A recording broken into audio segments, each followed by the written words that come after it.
王立新在小满生活中饰演的角色是家暴男韩晶晶。自打跟冯丹结婚之后，他对孩子的执念就一直很深，几乎每一年都在盼望着妻子能够怀孕，无论男女，只要生一个出来就行。可遗憾的是，冯丹的身体素质是非常差的，再加上结婚之前小产过一次，如果想要再怀孕，相信没那么容易。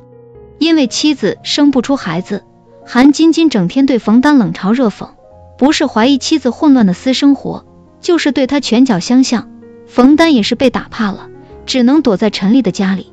就因为陈丽跟自己不是特别熟，他相信韩晶晶肯定找不到，这才求陈丽收留自己的。想不到竟然把陈丽两口子闹得差点离婚。冯丹在养好身体之后，只能上门赔罪，希望可以得到嫂子的原谅。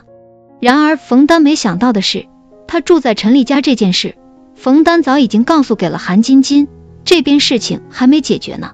韩晶晶就敲门进来了，在看到丈夫的那一刹那，冯丹的眼神别提有多恐惧了，她甚至还没决定好要不要跟这个男人回去。然而韩晶晶是个很能演戏的人，知道家暴难以让人原谅，但她深爱冯丹，只能在外人面前自扇巴掌，好证明自己的一片真心。陈丽两口子哪里见过这么荒唐的阵仗，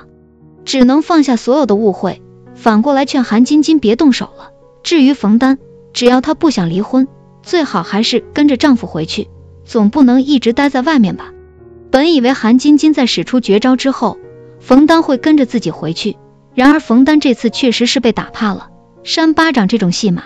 他已经见识过无数次，可每次回去之后，韩晶晶又会违背诺言继续家暴，这让冯丹如何信任？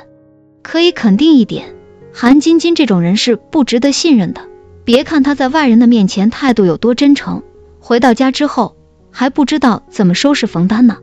只不过王立新为了演好家暴男，着实是煞费苦心了。光是看他自扇巴掌毫不留情的模样，就知道对自己有多狠了，而脸上红色的印记也是他敬业的铁证。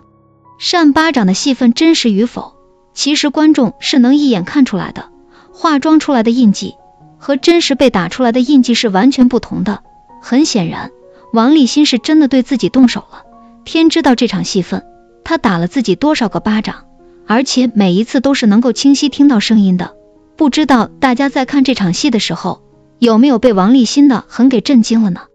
不过正是因为王立新的敬业，才让人看到了家暴男的可怕之处。奉劝冯丹还是清醒点，赶紧离婚吧。